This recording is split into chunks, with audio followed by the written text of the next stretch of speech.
So Samad, burnout in the front desk seems to be a growing issue across the healthcare industry. Absolutely. What's causing it? It is a big issue. And let me picture what you see in the office when you step in the morning at 8:30. What you probably is going to see is that the phone is ringing nonstop. Let's say it's 8:35 in the morning, you're stepping in the office. 8:35, phone is ringing nonstop. One staff member is on the hold for insurance. The second staff member is helping a patient. Someone is asking about last minute cancellation. 3 patients just walk in.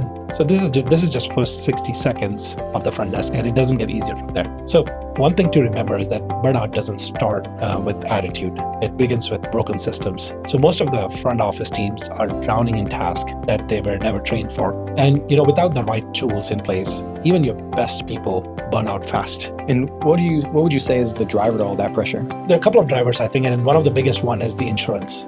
Sometimes teams spend like more than 10 hours a week just verifying coverage, calling the carriers or payers, and entering the information while also managing phones, patients, paperwork, upset patients. As a provider, you may not see it because you're so close to the problem. Sometimes if you're close to the problem, it becomes invisible to you. And that's what I feel happens, is that the doctors and providers are so close to the problem, it becomes invisible to them.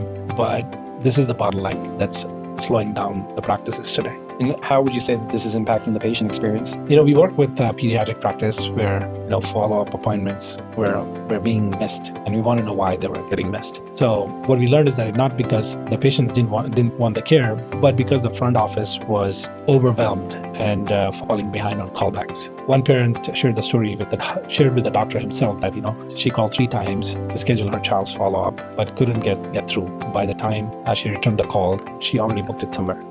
By the time the office returned the call, she already booked with somebody else. Once we automated their practice with insurance verification, with the AI receptionist, and reminders for appointments and all that stuff, the change was immediate. Parents stopped waiting on hold. Kids got their care on time, and finally he was able to breathe. The doctor was able to breathe.